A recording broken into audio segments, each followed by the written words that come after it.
All right, what is up, Ryan? Blaney wins the Iowa Corn 350 at Iowa Speedway, the Cup Series first race over the course that had a chance to win this race. Most notable out in a wreck or a caution there, sort of way through the race or just after the second stage. I can't really remember off the top of my head, but he's taken out after a questionable caution for Hemrick hitting the wall there, and then of course the end of stage two, stage caution. Then he, of course, went three wide there. Daniel Suarez washes up. But anyway, let's run through the top 10. Let's just run through the whole finishing order while everybody sort of filters in here. Ryan Blaney, of course, gets the win. William Byron finishes second. Chase Elliott third. So all the Hendrick cars had plenty of speed here today. Alex Bowman down there ends up eighth. And of course, Kyle Larson led quite a few laps here as well. Christopher Bell here finishes fourth. First Toyota in the field, so he's carrying the flag today for Toyota. Ricky Stenhouse Jr., nice run for him. Pretty good here in the Xfinity Series at this track, so not totally surprising that he finishes fifth here. Joey Logano ends up in sixth place. Good sixth place finish for him. He's in a tight battle for the points for that last cutoff spot, so that'll be a good finish for him as far as that goes. Josh Berry ends up in seventh place. He had a good run, had a good finish here today as well. I forgot to put the microphone near me, my bad.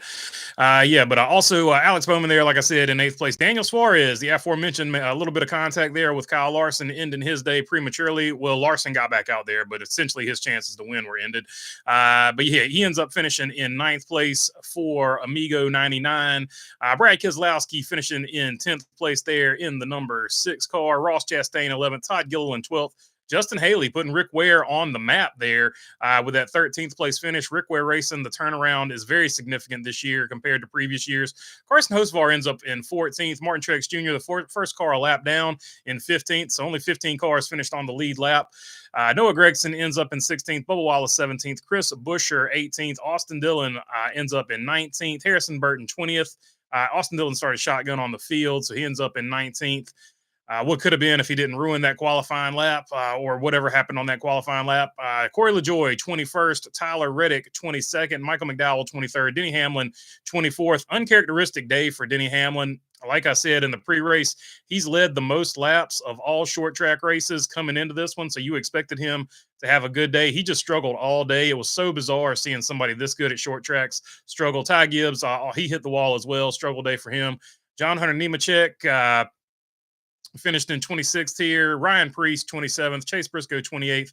Daniel Hemrick, 29th. Austin Cindric, 30th. Zane Smith, 31st. Eric Jones, 32nd. Kaz Gralla, 33rd. Then Kyle Larson, of course, with the contact, ends up in 34th. Kyle Busch had a random part break, and he was having a good run. He was in the top 5. RCR of note had speed here. Austin Dillon was 8th or 9th fastest in practice. Kyle Busch had a top 5, probably, or at least a top 10 here going. And then that piece broke or whatever. So 35th for Kyle Busch. But RCR had speed at a short track. That is worth note. But once again, RCR just snake bit this year. They've had a good run of luck, but it's all been bad luck, unfortunately, for them. And then AJ Allmendinger here finishing in 36th. As far as stage points go, Kyle Larson did get about 22 stage points. I want to say close to it. So 10 here. He got 19 stage points. So he's going to lead the way with stage points. So 22 points overall on his day, because he did get 2 points for wherever he finished, or 3 points for wherever he finished. So yeah, the stage points sort of mitigated the day for him. And speaking of points, let's go take a look at the points, and I'll jump into the comments and see what you guys want to talk about. Chase Elliott is your new points leader. He leads the points by 8 over Kyle Larson. Denny Hamlin now 38 back in third place. William Byron 54 back in fourth place. Martin Truex Jr. sits in fifth at 61 back, 64 back for your sixth place man of Tyler Reddick. Then you got Ryan Blaney at minus 90, so the significant jump there.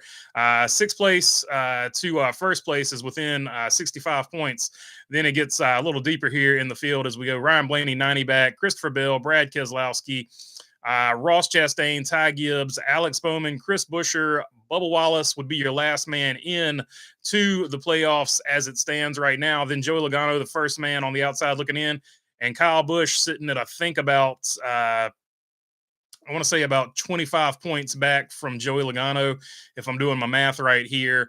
And then you got Chase Briscoe, and then of course Daniel Suarez and Austin Cindric would jump above all these guys. So Daniel Suarez, so Chase Briscoe, Kyle Busch, Joey Logano are your three on the outside looking in, and right now Bubba Wallace would be your last driver in on points, and that really could have gotten shaken up today because at one point Josh Berry was leading this race and looked like he had a chance to win it, but it didn't go his way. Some contact with Ricky Stenhouse Jr. ends up costing him his track position. He ends up with a nice finish, but if he had won the race, that really would have shook things up. All right, let's jump into the chat, see what you guys want to talk about in between the lanes. What's up, my friend? Almost happy Monday, everyone, says Cody Ledger. Indeed, it is. James saying, now that we weren't able to hear you, Bloenberg, I appreciate it. So apparently I don't have to have the mic this close. Let's see.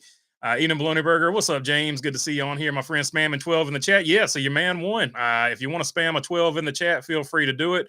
Old Ryan Blaney finally gets the bad luck off of his back and gets the first win of the season. At points in the season, he had been carrying the blue ovals early on before Ford sort of found its groove, and everybody driving a blue oval now looks like they got something going on.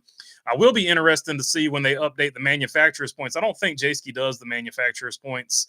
If I'm not mistaken, but let me go. I think they do owner's points, but not necessarily manufacturer's points. Cumulative penalty reports, owner standings. Yep, they don't do manufacturer's points. So I'll have to do that tomorrow on the actual episode.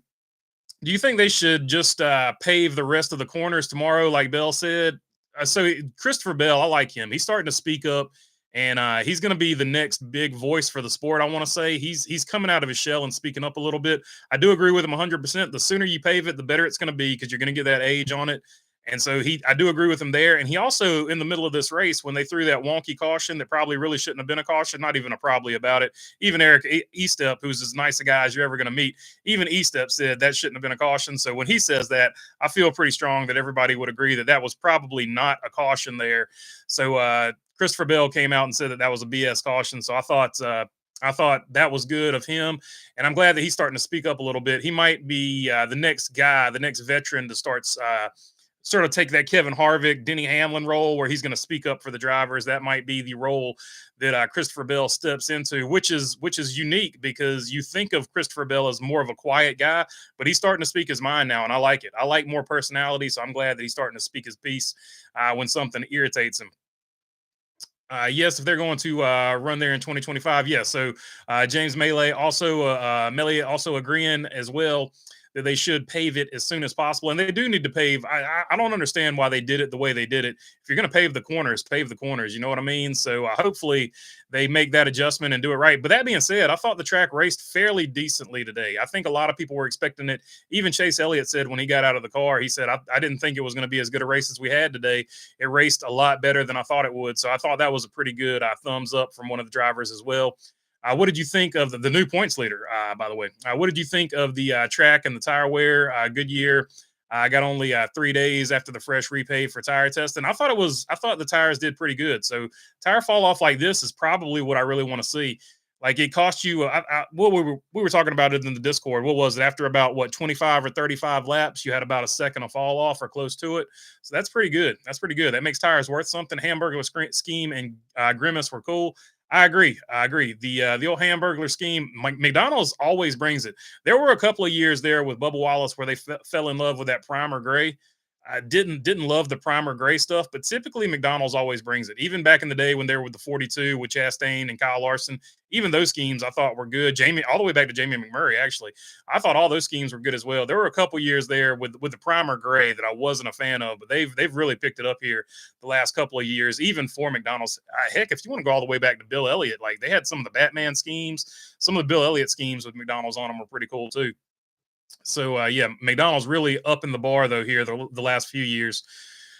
Chase Elliott restarts. Needs to get better. It needs to get better at restart, says Joseph Wooten. Chase is scary, consistent, makes me feel, says Ryan Fussner. Shaw spamming the 12 there. Happy that old Ryan Blaney got it done.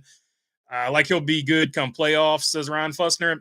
That's the key. So if you've paid attention to Penske when they win their championships, typically they don't start off hot out of the gate, or they'll start off hot out of the gate and do a little R&D, but they'll have some point in their championship seasons where there's a lull and they're sort of doing whatever they do, whether it be R&D or whether it's a real lull or whatever. But for whatever reason, Penske likes to gauge it to where they get hot at the right time. And that's typically when Penske has won their championships. So I agree with you. Look out. Could be advanced auto parts scheme.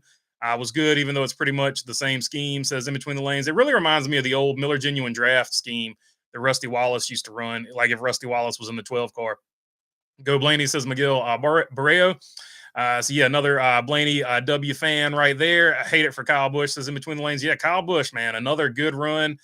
Ruined by bad luck. Like nothing he could do. Like just the part randomly breaks. Christopher Bell is 100% correct. Says 1400 horsepower next gen. I agree.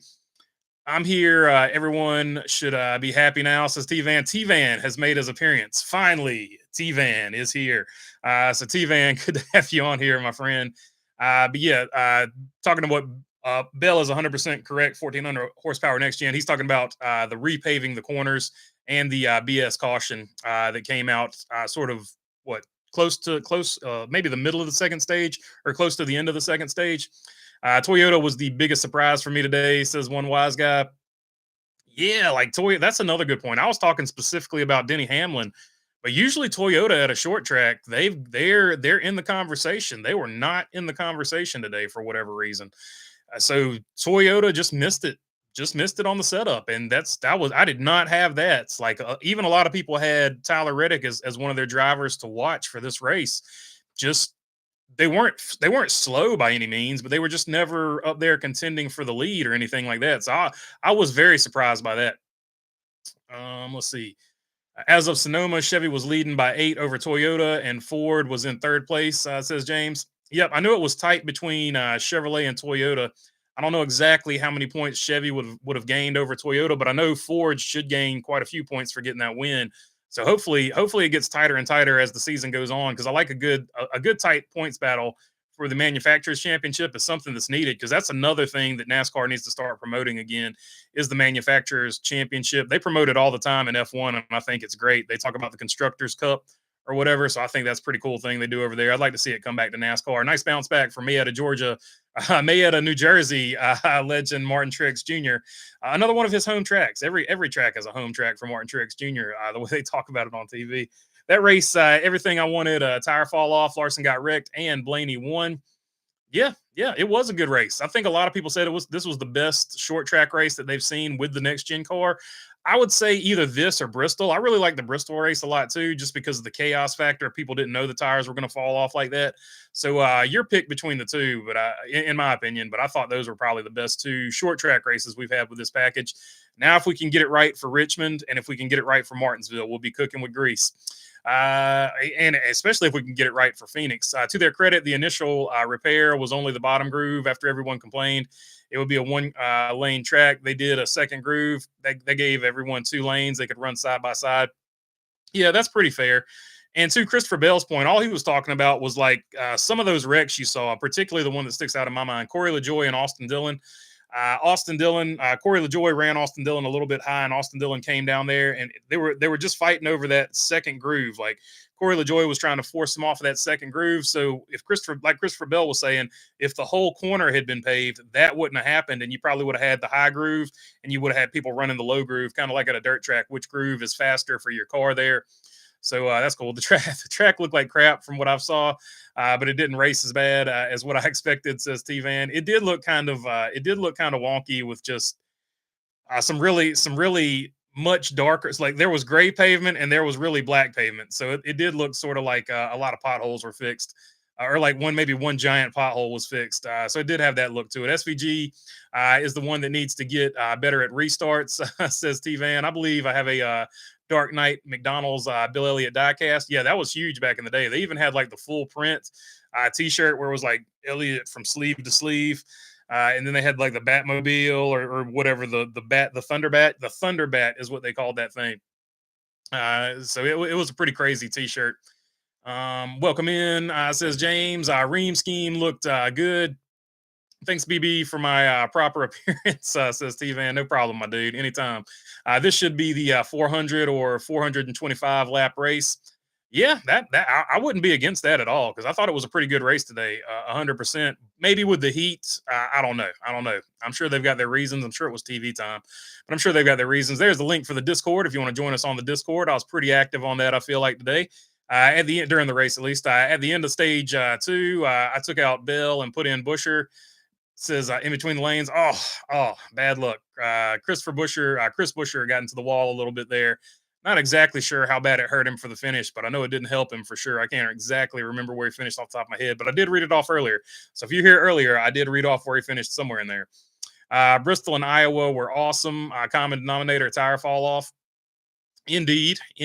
Like that's what I've been trying to tell people. Short tracks are all about tire fall off. New tires should mean something at a short track. There's the link for the merch store. One wise guy dropped it right there as it's just starting to move up just a little bit. If you want to help out the channel, if not, don't worry about it. What's up, Shaw? Says T Van. Brake Hard does the same thing when it comes to race winner Martin Truex Jr. I says in between the lanes. There you go. There you go. So every home track is Martin Truex Jr.'s home track. I'm glad somebody else is on board with that. Larson's comments to his spotter about Hamlin were funny. It was pretty funny because he was basically like, "What the f was that all about?" So it's kind of ironic that the contact between Suarez and Kyle Busch, which I deem as just a racing incident, did end up ruining Denny Hamlin's day as well. A lot of people in the Discord were saying that's karma. So there you go. Karma was instantaneous on this day, according to the Discord. Trackhouse has been sucking lately, says old home guy. I don't know about that. I don't know if we could say that about today. Ross Chastain finished what, like 11th or 12th here. Where's the race results here? So let's see. I'm looking at stage two. Yeah, so Suarez got 9th place here, and Ross Chastain was 11th. I don't know. It seems like I don't know. I guess it depends on maybe they didn't finish top 5. I don't know. It depends on your definition of sucking, but 9th and 11th weren't too bad today. So maybe some previous races, we can look at those. I'm not sure about the history of the races where they finished before this one. Let me say this, BB. You know Kyle Petty at the desk. That was interesting. Kyle Petty's gone. We got Brad Doherty. We got Dale Jarrett. I like both of those, but I do hate losing Kyle Petty. We'll have to see where he ends up. I feel like he's probably signed with somebody else, Amazon, but we'll have to see what happens with that. Cindric back to running in the back, says Tim Barace. Iceberg made a comment that Iowa winter prevented a full repave. Oh, an Iowa winter prevented a full repave. That could be true. That's a very fair point. If you build it, they will come. Rusty Wallace says Napa Racing fan. As far as with the Kubota scheme was pretty tough today. Not as tough as his race suit, though. I feel like the race suit won the day as far as that particular outfit goes, or that particular combination goes. Sonoma was on fire, 550 acres so far. Thank God the race was last week. Says one wise guy. That's terrible. Hopefully those fires get put out over there. I wasn't even aware of that. Iowa proved they deserve a cup date tonight. Great racing with the packed house. Yeah, like a lot of people were scared this was going to be a stopover, like a one-time only deal for Iowa. So hopefully they do get a race next season. Maybe 2025 will increase the mileage to 400 or 425. I'd be down with that. I think that would be really good for sure. James, apparently when they found out they had the race, it was too late for a full repave, says Shaw. So that's also a fair point too. NASCAR not letting them know in advance in enough time to get something going. So I don't put it on them so much. That's a fair point. I feel like I put it more on NASCAR as far as getting the track ready for this race. I think they did the best they could. Stenhouse with a good finish today. Annie was clean, says one wise guy. I think Josh Berry would say that that's probably not the case. But other than Josh Berry, you probably got a point. He got into the door as somebody else earlier too. But other than those two incidents, I don't really remember anything. I was trying to guess the amount of mileage going into the season leading for them to the announcement of the race. Yeah, I would expect it to be either 400 or 500, but the 350 that was that does takes you for a little bit of a loop there. You don't really think of cup races being 350. In fact, back in the day, I think of Busch Series races being 350 laps or whatever. Hamlin looks good with the interstate batteries on his Toyota Camry XSE from Joe Gibbs Racing. And the good news for the fans that like that paint scheme, it was crazily enough for Denny Hamlin at a short track going so slow today that you could actually see every detail on it. I'll tell you what, man, I was not expecting Denny to run slow that far off today. I don't expect him to be off the rest of the season. I think it was like a one-time thing, but I was surprised that the guy that leads pretty much all drivers in laps led at short track since 2021 was just wasn't in the game today. What is it about NBC? What I like about NBC is that they show the race, not the reporters or the commentators' faces, says Shaw. So yeah, that's actually a fairly good point too. You don't go to the booth as often and things like that. I will say this though, I was laughing when they started showing the Ryan Blaney fan section because Fox had gotten dogged all year about showing the crowd. Then toward the middle parts and the latter parts of the race, or at least the third stage at the very latest, they started showing the Ryan Blaney fan club, and I was laughing my tail off because I was like, even NBC is showing the crowd too. They at least went side by side with it as far as I remember, but I don't know. I could be wrong about that too. Jeff Burton is so annoying, says Duke Chronic. So one vote for no Jeff Burton. Rickware Racing did have a good showing. Yeah, they've had several good showings here pretty recently. So I'm surprised. And I'm happily surprised. I'm glad that they finally got something going over there. Kyle Petty does a segment for NASCAR's YouTube channel, says in between the lanes. Napa Racing fan saying, I think 350 is perfect. I thought it might be too much, but somehow got 350 laps in under 3 hours. So there you go. There's votes for it both ways. I knew Iowa could be good for Cup, even this car. Now there's proof. Yeah, so it races pretty much like Richmond, and Richmond this year was actually pretty decent. So I think the more that Richmond ages, and it'll get closer to Iowa, but then we're going to get the or at least the corners. The corners are going to be repaved most likely for Iowa. Cup should have been at Iowa a decade ago, says Napa Racing fan. Yeah, it's another track that probably shouldn't have been taken off the schedule, especially when you've got multiple races in Virginia, you've got multiple races in California, you've got multiple races in other areas. I'm trying to think. There's one that always sneaks up on me, and I always forget about it because they always want to go over there and get her. Yeah, multiple races in California at one point because they had the other race over there. But yeah, well, still multiple races because you had the clash at the Coliseum. So California's got 2 races. Virginia's got 4 races. North Carolina's got 2 or 3 races. Yeah, so I don't know. So you probably pluck one from there and give it to Iowa. I don't know, but then you got to work it out with the SMI deal and all that stuff. So it gets convoluted and crazy. So it's hard to pick it all up. Florida has what, 3 races, so that's another one. I need to sit down and write that down instead of just thinking about it off the top of my head. Let's see. Is it the current 7/8 mile track? Says it is the only current 7/8 mile track. Says old home guy. Posted a picture of the smoke from the racetrack area on the Discord. Appreciate you there, one wise guy. I know New Hampshire is an odd one, but at 301, but 350 was an odd one also. Yeah, I agree. Yeah, I forget New Hampshire is such a short race because typically New Hampshire, I don't know, just feels like a lot longer. And probably Martinsville, however long Martinsville is. I want to say Martinsville's at least 400 on one of them. The dead on tool's 400, maybe. I don't know.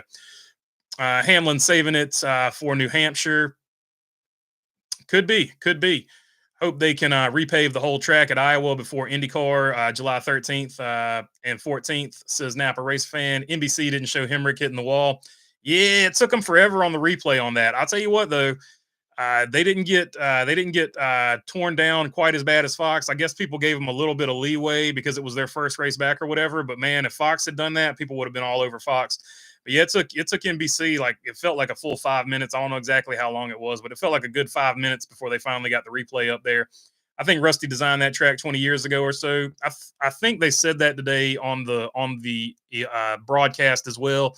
I know the road leading up to the track is called Rusty Wallace Boulevard or something like that. So I think you're right about that. I'm pretty sure he did design it as well. Kyle Larson could have stunk up the show, and then that yellow, says Duke Chronic. Yeah, what could have been, but it is what it is. Whenever the yellow falls, you got to adjust to it. And part of the reason I have to put a little bit of it on Kyle Larson himself. He was being so aggressive trying to get back up there to the front instead of just letting the race come to him, being confident that the car was fast and he would eventually get back up there. He put himself in position several times where something like that could have happened. And eventually it did happen. And I hate saying that because I want him to put himself in positions like that. I want him to go forward. I'm not downgrading him for getting, not going for spots when he thought he could get a spot. But if you put yourself in risky situations like that enough times, eventually you are going to get caught up in one of those, a la, Ross Chastain. But so I don't think it was Daniel Suarez's fault. I don't think it was Kyle Larson's fault. I really look at it as just a racing incident. But the more of those situations you put yourself into, the greater the risk that something like that could happen. And unfortunately today, with the fastest car, that did happen to him. So that was a bummer. Bummer that this banger is likely one and done. If it was just a placeholder for Montreal, I hope it's not. I hope they go back there next year, especially after the race that put on today. So hopefully we're pleasantly wrong as far as that goes. Charlotte Hamlin was doing terrible. Yeah, I've never seen Hamlin run this bad at a short track that I can remember since he basically got good, bro. I would love Ward Burton in the booth. Ward Burton in the booth would be amazing. I felt like 600 laps to Denny, I bet. Oh, yeah. Whenever your car is that bad, it's definitely got to feel like 600 laps. No doubt about it. Did the points come out yet? Yeah, the points are out.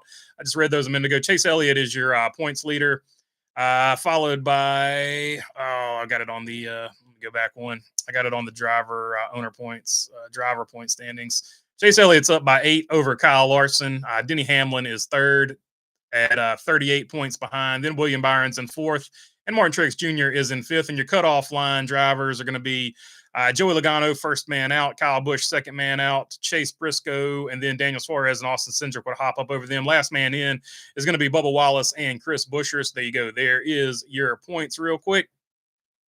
Sucks for your boy Larson, says David Garland. Yep. But luckily enough, he had enough stage points that he didn't get totally taken out as far as the points go. So he's only 8 points behind Chase Elliott, but he's 8 points behind teammate Chase Elliott. So it's going to be hard to make those points up, basically, because they're in the exact same equipment. So it's probably going to be a few points here and there. You would imagine, because the teams are pretty even. He got Suarez, says Duke Chronic. So Duke Chronic apparently thinks that's a normal thing for Suarez to do. I saw it as a racing incident. I didn't really see too much other than that. Hi, y'all from North Idaho. What's up, Cassandra? What's up, North Idaho? Napa racing fans saying that Hemrick caution was similar to Bush's at Richmond. Totally unnecessary and ruined a fun strategy. Yeah, I don't know why they called that caution. I don't know why they got so itchy on the trigger finger there to call that caution, because it felt like the race was unraveling in a way, or unfolding in a way, that was really fun to watch. And even though that caution is you can look at it as a manufactured caution, because that's what I look at it as, because there was really no need for it. You can look at it as that because that's basically what it was. With that caution, it's interesting. Without that caution, it's interesting. So it is what it is. But with that caution, you get the criticism for having that caution when you had several other events that seemed equal to that where they didn't throw a caution. So very interesting that they threw it there, but it is what it is. You got to take that adversity and overcome it. And Larson was not able to overcome it today, even with the fastest car. Got himself in a tough passing situation, and the other guy washed up, and that's all there was to it. Do you think there was gas saving today? Says Old Home Guy. I know for sure there was definitely some gas saving at the back of the pack, because I want to say Austin Dillon probably ran it pretty long there at the very end, because he was on sort of like an off sequence strategy, if I'm remembering correctly. But yeah, there were definitely some guys saving gas there toward the end. They talked about Ryan Blaney at the front having to save gas as well. Why do you think the toe link breaking or bending for the ones today that it did? So for Denny Hamlin, his toe link was definitely a product of that contact between him and Kyle Larson on the Daniel Suarez deal. So I'm pretty sure that's where Denny's came from. I saw Kyle Busch make some contacts at points in the race, but I never saw any of that contact on the left rear corner. So I have no idea why Kyle Busch's toe link got bent or whatever happened back there on the rear suspension. So I have no idea what happened there. So that one is sort of maybe just a faulty part. That seems to be what Kyle Busch thought about it. Obviously, they'll get it back to RCR and they'll figure out what went wrong on it. But Kyle Busch seems to think it was just a faulty part as far as that goes. So, and the other ones, I don't know which other ones had bent ones. Those are just the two off the top of my head that I remember. It's kind of weird that Daniel Dye had a rusty throwback this weekend, says T-Van. I think they knew that they were coming up to this track, and I think they knew it would be a good time to run a Rusty Wallace throwback. Basically, like I said, the 12 advanced car is a throwback to the old Miller High Life, Miller Genuine Draft, I should say, Miller Genuine Draft Pontiac that Rusty Wallace used to drive, or the Miller Genuine Draft, Ford Thunderbird that he used to drive as well. But I think the Thunderbird had like the red and blue streak in it. The Pontiac, I remember, just had the yellow and the red there. More reminiscent to me of that. Clyde the Slide is the new leader, says Duke Chronic. I had Hamlin and Larson in the lineup as well. Says in between the lanes, oh, that's a tough day, bro. That is a tough day on the old fantasy there. I hate that for you, my friend. I'd hate to think they would want to make it interesting, says Duke Chronic. Hey, it's NASCAR. It's NASCAR. I wouldn't put it past them. I'm not saying they did it on purpose. I'm just saying it's a fair question to ask as to why they threw it when that particular deal happened, as opposed to all the other deals where they could have thrown it. HMS usually not great at the Magic Mile. Their last win there was with Kane in 2012. Yeah, not expecting them to be great there myself. Denny's car was broken, says Duke Chronic. 11 didn't run at the back. 11 don't run at the back, says Duke Chronic. Yeah, but that being said, like all the Toyota cars just were their setups were just a little bit off today for whatever reason. Because typically Toyotas are really good at short tracks, and I expected them to be really good today. And they just Christopher Bell bailed them out there with a good finish here. Where did he end up finishing?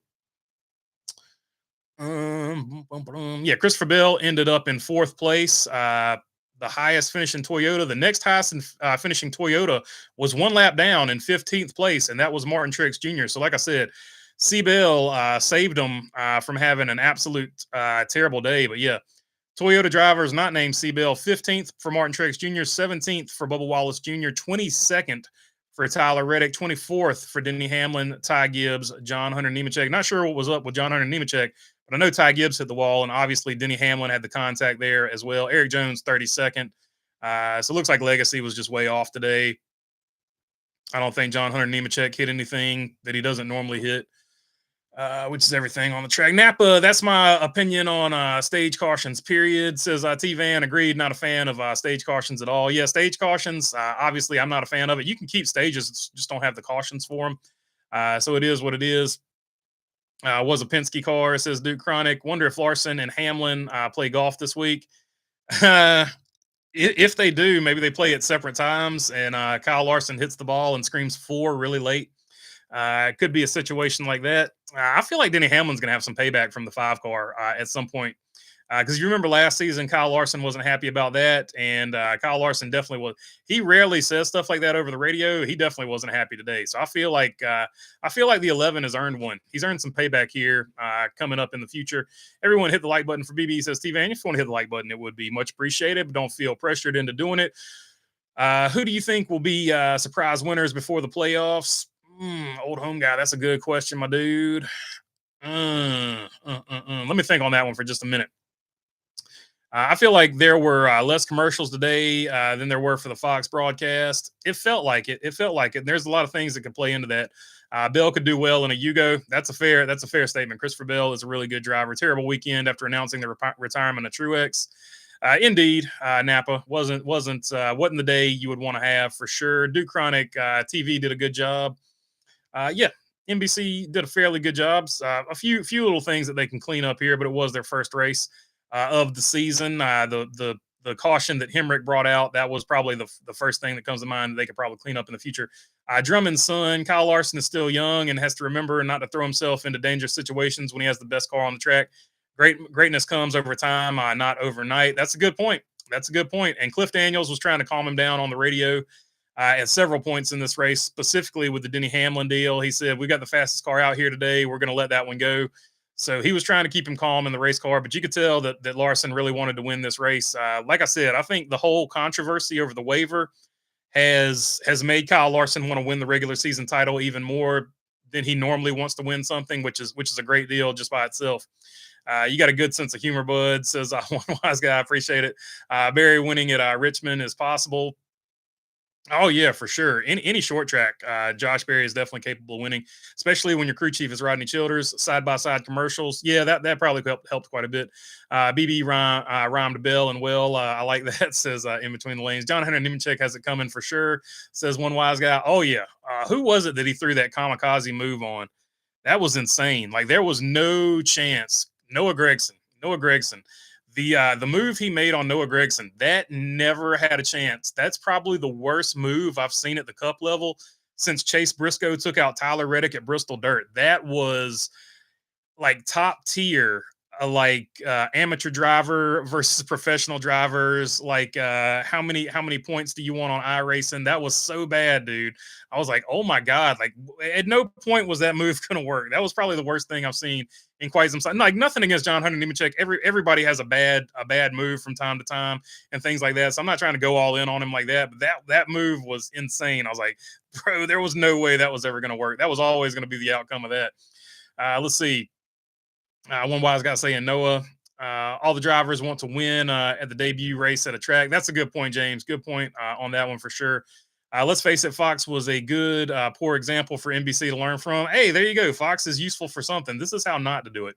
Gregson probably wants Nemechek to get a driver's manual at Dollar Tree after that incident. Says Napa Racing fan. I like the plug there. Dollar Tree getting the plug there. It was a good looking Dollar Tree car. I do like the gold wrapped into the green and white there. Fox coverage for the first time had a camera angle, was great. You actually had a sense of speed of the cars, which Fox usually doesn't get across. Yeah, the camera work for NBC is head and shoulders, and not even just the camera work, but the direction from the truck. It just seems to be head and shoulders above Fox right now. So hopefully Fox gets that fixed over the off season. We pray every season and nothing happens, but all you can do is hope. Without hope, we have nothing left. Gregson saved it from Nemechek. Yeah, so the Noah Gregson save, man, what a save, dude! That was a crazy good save. Are Iowa, Dover, and New Hampshire considered short tracks? I consider all of them short tracks. Dover, I know it's 1 mile long, but I consider it just a really high banked. I feel like that's just a really big version of Bristol to me. That's how I've always thought about Dover, except a way more bumpy version because you got the seams where they cut for the concrete to expand and stuff like that. That's why it always feels like dunk, dunk, dunk, dunk. If you're on the in car, you always see them going dunk, dunk, dunk, dunk, dunk, dunk, sort of like you're going over a bridge at the beach. Are Iowa and Dover, New Hampshire considered short tracks? I just answered that one. I'm worried for Indy with Fox coming into the fold. From what I understand, and I'm not an Indy car racing expert. From what I understand, Indy is still going to be in the IndyCar series is still going to be in control of the broadcast. So they'll have the people who they want in place and all that good stuff. They're basically just selling a TV show, not quite apples to apples, but kind of like F1 does with Sky Sports to ESPN. Nemechek shops at Dollar Tree while Eric Jones was at Family Dollar. Who's your pick for the 21 car next year? Oh, that's a good question. It just depends on who gets Chase Briscoe. Chase Briscoe right now is the leading front runner for any open seats because I guess he brings sponsorship and he's made the playoffs before and has showed statistically he's the best driver at Stewart Haas Racing, or is he? Let's go back to the points real quick. He might have been overtaken in the points here. Yeah, Chase Briscoe 17th and Josh Berry in 21st. So he is still statistically, hard word to say over and over again. He is still statistically the best driver at SHR as well. IRP is awesome, just like Iowa. Says Duke Chronic. All us old guys have to root for is Denny now after the Truex retirement. I'm not sure I can even root for his butt. I liked him for about the first 3 years. I can't root for him nowadays.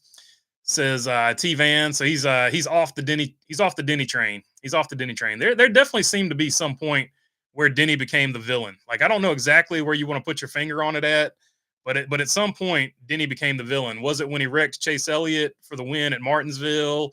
Maybe that was the thing for a lot of people. I don't know, but at some point he went from being like the guy that was the hero and cheered at a lot of places to getting booed kind of everywhere. Kyle Larson wants to win the Brickyard 400.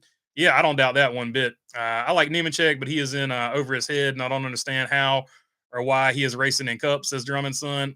I'm kind of with you on that. He to me, it feels like he tries way too hard. Like, if he would just do what the car would do most of the time, he would have so many more better finishes than he has. But he tries to take a 12th. Let's just assume he's got a 12th place car. He tries to take a 12th place car and win the race with it. And when you drive over your head like that, these incidents like this happen more often than not. So if he would just settle down and just do what the car would do until he gets a little more experience and stuff like that, I think he would be better served. But right now, he wrecks too much, in my opinion. Like, if he was my driver, I would be looking to replace him just because no matter how much sponsor money he's bringing in, I'm not making nearly close to as much profit as I could be making because he's wrecking so many cars. I got to replace something every single week. Burton with the green Menard scheme says in between the lanes. Yeah, that was definitely a good looking scheme today. Better question. Lost it there. Let's see. Better question: where is Harrison Burton go in the Xfinity Series or trucks? I would guess Xfinity Series, but I don't know. IndyCar broadcasts are run by IMS Productions, but graphics, announcers, pre-race are all the networks. So there you go. IMS Productions is probably going to take care of all the broadcasting stuff. So there you go. Napa Racing fan, appreciate your help, my friend. KFB is like the Undertaker. Can he keep the streak alive? Says like dislike. Will this be the year that the streak ends? All good things come to an end, so we will see. Hopefully he keeps it going. He's had fast cars. They just got to get over the bad luck and poor execution on some occasions. I'm waiting to see what happens with Briscoe. If Briscoe is in the 19, maybe Herbst to the 21. Yeah, that's what I'm saying. I think Chase Briscoe is going to be the one that sets the dominoes to sort of go in there because he's been linked to the 21. He's been linked to the 19. He's been linked to Legacy. If Legacy gets their deal, he's been linked to, wherever. So somebody's going to have to sign Chase Briscoe, I think, before the rest of the silly season kicks off. How do you feel about IndyCar getting all the races on network Fox TV where Cup only got 5? I think that's tactical from Fox. They're putting it all on there. If you notice, Fox is putting all their ancillary sports on main TV. They're trying to build an audience for them. And then once they build an audience for them, they'll put them on like cable TV and stuff like that. They're trying to encourage people to buy the cable side of their broadcasting network. To me, I think that's what that's all about. If Burton is out of the 21, says James, yes, there are crazy situations where there's enough charters out there. I know nobody wants to hear this, but hear me out. There's enough charters out there that there is a situation where everybody could get snapped up and Harrison Burton would still be in that 21 car. I know nobody wants to hear it, but think about how many charters are out there right now. There is a situation where that could happen. So don't go ahead and already assume that Harrison Burton's out of the 21 just yet. It was short track racing, snarky comment, I think, says one wise guy.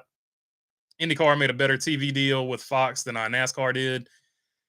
When Denny beat Matty D at Bristol is when I first noticed the distaste for him, says Ryan Fussner. I think it was before that. I think it was when he wrecked Chase Elliott. I would say probably the majority of that. But you definitely heard the booze there. A villain is a substitute word for some word we can't say, says the old home guy. I suspect people don't like Denny Hamlin ever since the Bristol incident where he got hard into the back of NASCAR's favorite child, Chase Elliott. Ever since then, he's been a heel. Yeah, I can't remember if that was before or after Bristol. If you remember, or Martinsville, if you remember, Chase Elliott was about to win Martinsville after he had moved Denny Hamlin out of the way. Denny Hamlin then moved him back out of the way, except Denny Hamlin did it harder and put him into the wall. I feel like that was probably the genesis of some of the hate. And then you had the Joey Logano versus Denny Hamlin, which sort of got Denny Hamlin back in the good graces of some for that arc because he did the that's the short track racing thing. It takes a driver 4 to 5 years to start being good enough to win, says Duke Chronic. NASCAR should buy IndyCar. That would be crazy. They might get slapped with a monopoly thing if they try to do that. My biggest, the 21 car next year. The Wood brothers deserve a better driver. I would say odds are they're going to get one, but don't get me wrong. There is a situation, like I said, with all the charters out there, there is a situation where he could end up back in the 21 car. So it'll just be interesting to see how this silly season plays out. IndyCar and all the property. KFB has a win coming this season, says one wise guy. I think so too. They've had too much speed. They can't have bad luck every time he's got a fast car. If Harrison Burton does end up in Xfinity, maybe front row Stuart Haas partner up, says James. Yeah, that could be a situation. It's going to be interesting to see what Ford does for their Xfinity Series program. I think 2311 is going to buy the SHR Xfinity program, says Duke Chronic. I'm running the 19 Joe Gibbs Racing Toyota Camry XSE in 2025, says in between lanes. There you go. The seat has been filled. Lanes will be your driver in the 19 next year, and it will be sponsored by Reese's for the entire season. So get your potato salad and other mayonnaise-based cold dishes. Fox kicked the UFL out of some Sundays due to IndyCar, but pushed NASCAR to FS1 on UFL for Fox, says Napa Race fan. That's what I'm saying. They're taking these things like the UFL that has a lower viewership than NASCAR, and that's all business. IndyCar, lower viewership than NASCAR. So lower viewership stuff, they're trying to build an audience for it. NASCAR already has a really big audience, so they're putting that over here where you've got to pay a cable subscription because they know NASCAR fans will do it. That's basically to me, it's just simple business. That's why they do it. Deegan replaces Burton in the 25, says one wise guy. That might be the only thing that could irritate people more than what's already going on in the 21. Let's see. I think Denny wanted to be the villain, but is probably sorry now that he thought that. Says Drummond's son. That there could be a lot of truth to that. Everybody wants to be the villain until you're the villain. 2311 has that facility to add two Xfinity car teams or one Cup team and an Xfinity program in the other bay. But yeah, you're right. The new building they built has basically four bays for four teams. If Junior ever bought into a team, I would love to see him save the Wood brothers, but manufacturing wise, it wouldn't make sense. Yeah, Junior's going to stay Chevrolet, I bet, no matter what he does. Deegan still needs more AM racing racing team in 2025. I think she'll still be there as well. James, I agree with you. I'd rather not have NASCAR buy IndyCar. We don't need IndyCar playoffs. Oh God, yeah, that's probably a fair point. Wow, you East Coast guys are up late, says E. Damon. We never sleep. We just lay in bed and stare at the ceiling until the next day. I'm more interested where Barry goes. Says like dislike, or sometimes count the dancers on the wallpaper or whatever that song is. Plenty of Reese's commercials coming soon, starring In Between the Lanes. So he'll be there. They're actually going to do driver activations. He'll be at the track right before the race starts, right up until the race starts. Then they're going to rush him through the tunnel into the race car right before, so he can get into the line to do the driver announcements things. BB Dana White and e-cars and NASCAR. Yeah, that Dana White NASCAR e-car series. It's going to be interesting to see what comes of that. I think it's going to be. I think it's going to be pretty cool if they pull it off, because it'll be like a novelty thing at first. So it won't be the serious thing. People are freaking out about it. Like, which whatever. Whenever you say electric and NASCAR, people freak out for whatever reason. But I think it'll be a really cool novelty series, and I think it could have some success. It'll never be as successful as Cup, at least probably not in my lifetime. But like, if you ran it as sort of like a thing that happens before a Cup Series race, or you ran it as like a thing that happens, or you could run it three times. Like, you could run it before the Truck Series race, you could run it before the Xfinity Series race on the weekends where you got the triples, and you could run it before the Cup Series race, and then those cars would have three races that weekend, right? And you sort of build up the thing. Like, you wouldn't watch it normally, but it's happening before the Cup Series race. So you know what? I'm just going to watch it because it's something to do, as opposed to watching them walk around and talk for like 3 hours about nothing. So says the guy who's live streaming right now. But I think you could have a chance for success if you did that. Just got to stir the pot, says one wise guy. It's all good. I like pot stirs. Missed Junior in the booth. Yeah, it's going to be interesting. People getting used to that. Harrison Burton does not deserve a seat. F the sponsors. Performance is what I want to see, says T Van. I agree with you up until the point where you got to fire people because you don't have sponsors. Then it gets real. Matty D had better results in that 21, but no sponsors. So do you want to keep people and fire everybody that makes the car fast? On principle, like it's a tough call to make. Like, it sounds good in theory, but then when you got to actually make those calls, when you've got to walk up to a guy and be like, "You're fired because we don't have sponsors, and when we want to keep Matt DiBenedetto, we could keep you on working on this team, but we would have to bring in a lesser driver that has more sponsors." That's a hard ass conversation to make, my man. Like, that's something you don't want to do. I'm an East Coast guy, but I might lay on in bed at 1:30 a.m. and not wake up until 10 a.m. says James. I like your style, brother. Wood Brothers has been stuck at 99 wins since 2017. Bummer. I agree. It is a bummer. Hopefully they get that 100th win pretty soon here. I wonder how many cars they'll field in the Dana series and who would pilot. That's a great question.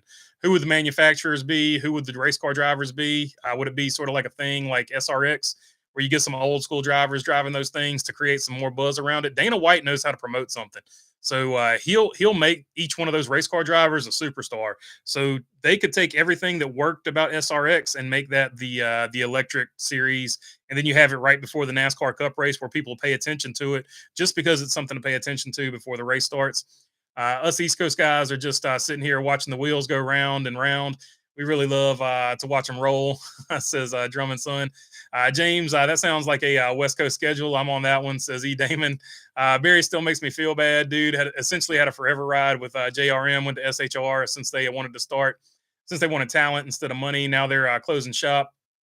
Where does that leave Barry? That's a good way to bookend that previous thought. SHR went with talent over sponsorship, and look where SHR is right now. So that can't be ignored either. Josh Berry will be fine. He's got Rodney Childers has his back, and somebody's going to take that duo no matter what. Agreed, says Duke Chronic. Dana White also bought No Prep Kings, the Street Outlaws brand, now called No Prep Elites. So there you go. Burton better be happy for his last name, says T Van. E. Damon, if I was on the work schedule, then I would be on a different schedule, says James. It's funny, Jeff Burton sounds so much like Dale Jr. I almost forgot he wasn't in the booth, says E. Damon. The last gen, that's pretty true. The last gen, I have to say, it was the Wood brothers' best chance for that 100th win. I don't know about that. Harrison Burton, well, the Wood brothers bring really fast plate cars. So if Harrison Burton is going to win one, it's going to be at a plate track or a super speedway track, whatever you want to call them now. So I do think he does have a chance there because he has had some amazing speed at those tracks. The Wood brothers still bring absolute rocket ships to those tracks. Get yourself some Reese's Fine Foods at a store near you. That's right. In between the lanes, Reese's number 19, Toyota Camry XSE driver. Go get your Reese's and make sure he has a ride next season. Everybody wants Harrison Burton out until they announce Riley Herbst is going in. I'm not gonna say his new last name according to like dislike. Reese's is good, says one wise guy. I've never had it. I always as far as that type of stuff goes, I always get the Star Foods or the Food Line brand, Food Dog, whatever you want to call it. I get a BB on Burton, but I don't agree with it. I think Barry could be a driver for the 21. Hey, look, man, I'm with you 100%, but like it's a rough sport. Colleague has done the same thing. You think Colleague wanted to let Haley or AJ Allmendinger go?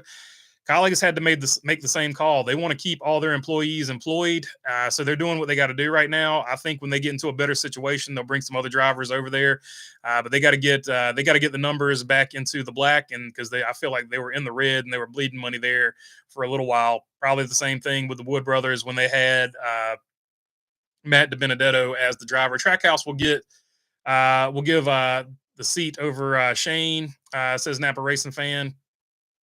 Shane will go over Zane, says Napa Racing Fan. That's probably a pretty fair point. I think Shane brings more sponsorship and he's got a shorter window. So I think he's going to be at Trackhouse, and I think Zane will probably be over there at Colleague, cutting his teeth in basically Trackhouse equipment, but it'll be branded under Colleague. Harrison to the booth so we can finally have a Burton we understand. Thank God they showed us 17 replays of Byron getting loose under Stenhouse instead of the actual race that was going on, says Bo Darville. So there you go. There you go. I knew eventually NBC without the cover of Dale Jr. would start catching some as well. Burton, not a terrible driver, but 0 truck wins, 4 Xfinity wins, 0 in 2021. Cup, miserable, obviously. Yeah, I agree with you, Napa Race Fan. He needed more time to learn racecraft. He came up way too early, and I understand the logic behind it. It's a new car. It's a new car for everybody, but he just wasn't ready.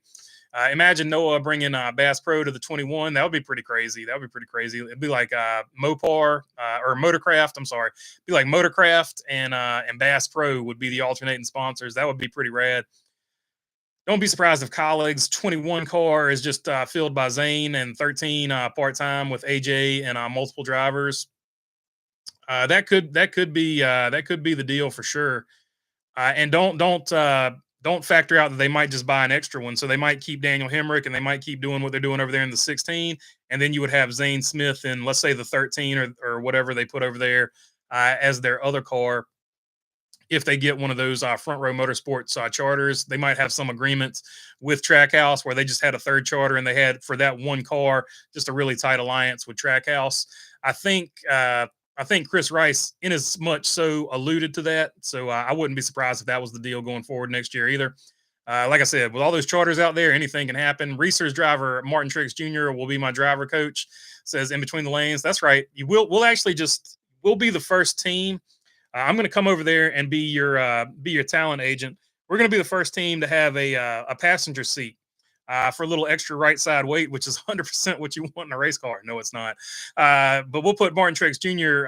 We'll have him side by side with you, and it'll be sort of like a driver's ed car. So when you're not doing something he likes, he just reaches over on his steering wheel and corrects you.